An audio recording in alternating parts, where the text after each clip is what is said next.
Joseph Moses Juran, born in 1904, died in 2008.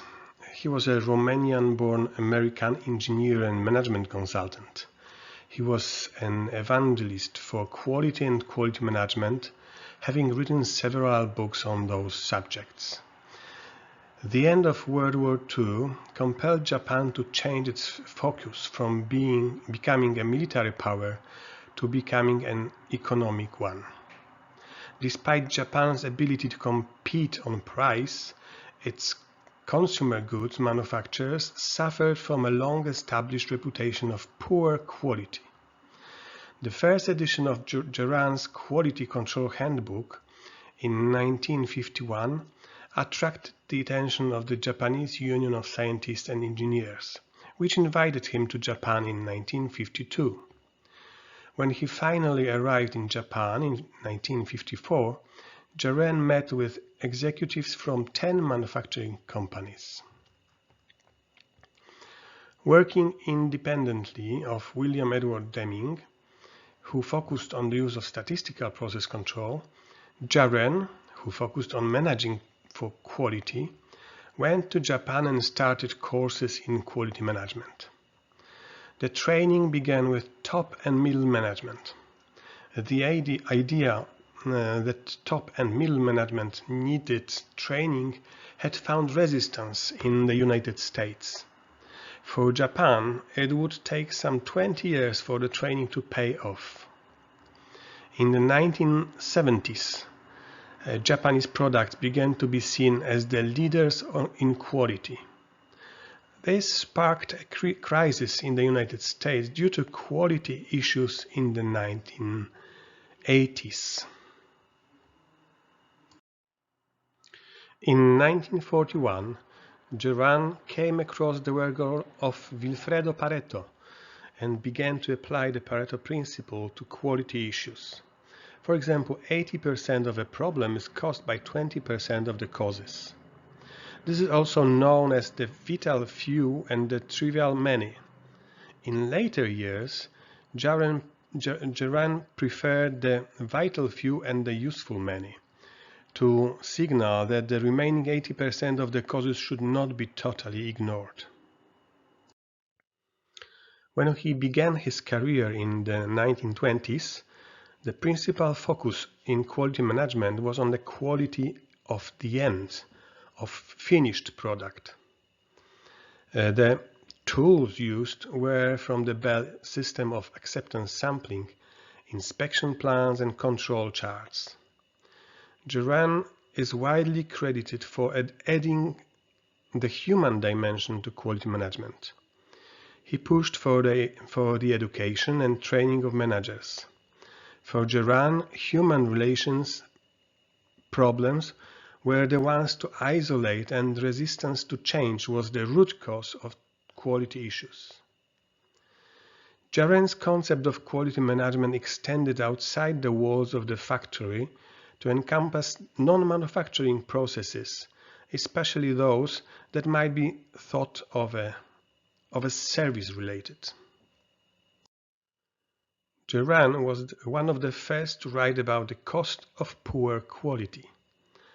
This was illustrated by his Juran trilogy, an approach to cross-functional management, which is composed of 3 managerial processes: quality planning, quality control, and quality improvement. Without change, there will be a constant waste. During change, there will be increased cost, but after the improvement, margins will be higher and the increased costs are recouped.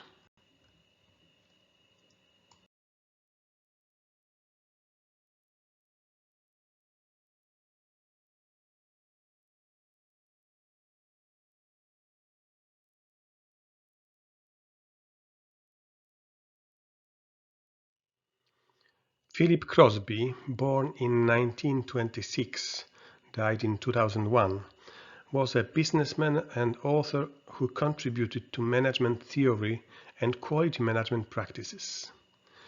Crosby initiated the Zero Defects program at the Martin Company. As the quality control manager of the Pershing missile program, Crosby was credited with a 25% reduction in the overall rejection rate and a 30% reduction in scrap costs.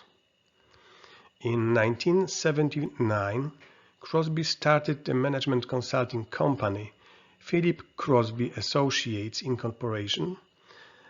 This consulting group provided educational courses in quality management.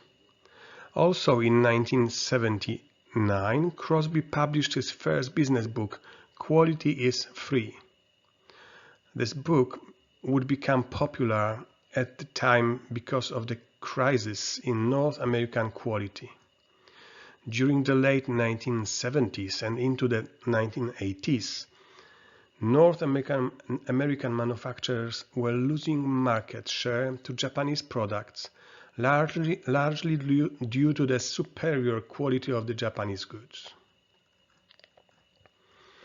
Crosby argues that if management is serious about achieving zero defects, they have to be serious about prevention.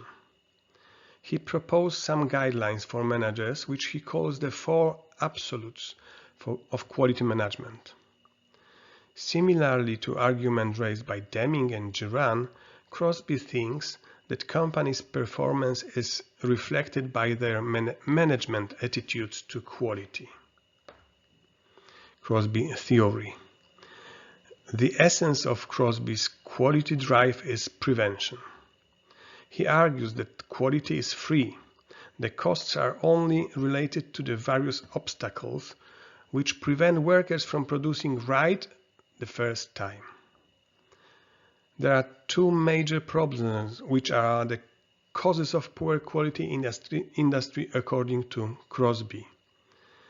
Those which are due to employee poor awareness and knowledge, and others which are due to carelessness and lack of attention. The former can be easily identified, measured, and solved, by the later The former can be easily identified, measured, and solved, but the latter needs a long-term management effort in changing culture and attitudes. Zero Defects is a management tool aimed at the reduction of defects through prevention. It is directed at motivating people to prevent mistakes by developing a constant, conscious desire to do their job right the first time. Zero Defect seeks to directly reverse the attitude that the number of mistakes a worker makes doesn't matter, since inspectors will catch them before they reach the customer. This stands in contrast to activities that affect the worker directly, such as receiving a paycheck in the correct amount. Zero Defects involves reconditioning the worker to take a personal interest in everything he does, by convincing them that his job is just as important as the task of the doctor or the dentists. Crosby's response to the quality crisis was the principle of doing it right the first time. He also included 4 major principles. The first one is definition of quality is conformance to requirements. Newcomers to manufacturing bring their own unclear impression of what quality involves. But in order to deal with quality-related problems, there must be widespread agreement on specifics of what quality means for a particular product.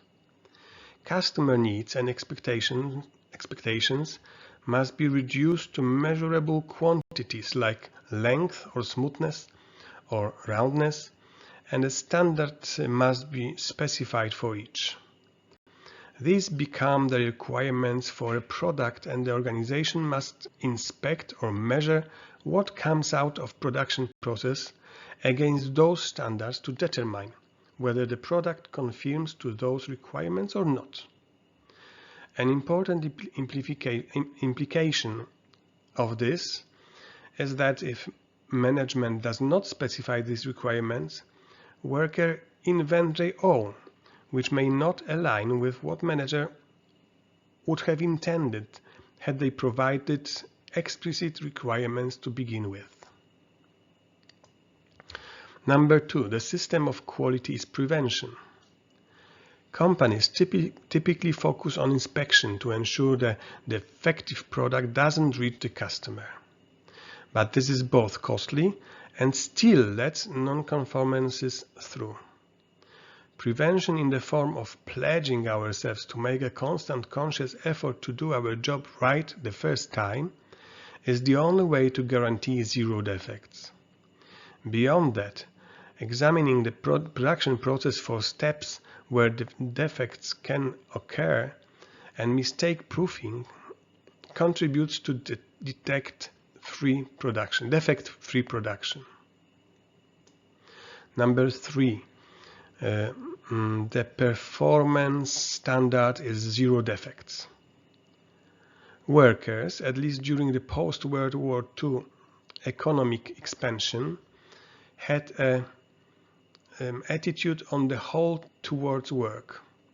Crosby saw statistical quality control and the standards as contributing to this through acceptable quality levels.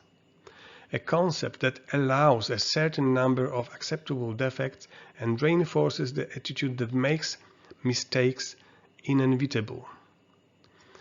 Another contributor is the self-imposed pressure to produce something to sell even if that thing is defective.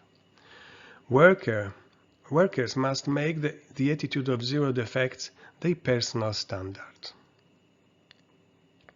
Number 4, the measurement of quality is the price of non-conformance. To convince executives to take action to resolve issues of poor quality, costs associated with poor quality must be measured in money, in monetary terms.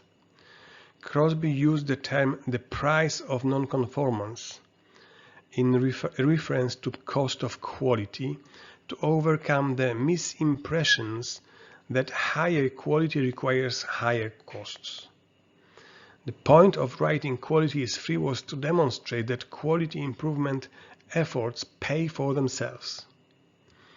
Crosby divided quality-related cost into the price of conformance and the price of non-conformance. The price of conformance includes quality-related planning, inspection, and auditing.